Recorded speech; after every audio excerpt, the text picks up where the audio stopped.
নমস্কার সবাইকে। আমি আজকে যে রেসিপিটা তোমাদের সাথে শেয়ার করছি এটা সত্যি আমার কমফর্ট জোনের একটা খাবার। সেটা লিটারালি যখন আমার ইচ্ছে হয় যে আমি একটা ভর্তা টাইপ কিছু একটা খাবো ঝাল, তখন এই ভর্তাটার কথাই মাথায় আসে। হয়তোবা এটা অনেক মানুষ জেনেও থাকবে, কিন্তু আমার কাছে এটা আমার খুব প্রিয়, তাই আমি ভাবলাম তোমাদের সাথে শেয়ার করি। সো ফার্স্ট যেটা আমি নিলাম সেটা হচ্ছে মুসুর ডাল। এই মুসুর ডালটা তোমরা অনুযায়ী নিতে পারো। নিয়ে এটা ধুয়ে ভালো করে কিছু সবজি কেটে নিলাম, দেখতেই পাচ্ছ ফুলকপি, আলু, টমেটো, তারপর সেই কয়েক কোয়ার মতো রসুন, লঙ্কা আর পেঁয়াজ। তারপর ব্যাস এগুলো সবগুলো একটা পাত্রে নিয়ে তোমাদের সব কিছু নুন, হলুদ আর একটু সরষের তেল দিয়ে মাখিয়ে নিতে হবে। তারপর তোমরা চাইলে এগুলো একটা প্যানের মধ্যেও সিদ্ধ করতে পারো। আমি টাইম সেভিংয়ের জন্য আমি প্রেশার কুকারে বসিয়ে দিলাম। তো প্রেশার কুকারে মিনিমাম 4টে হুইসেল আসতে হবে।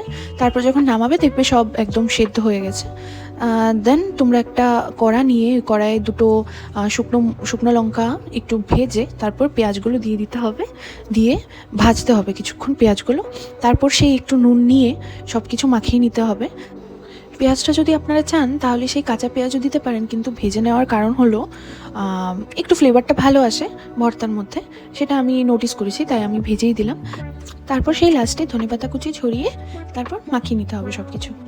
এখনও যদি তোমরা এটা ট্রাই না করে থাকো, then try it at least once. Believe me, you won't regret it.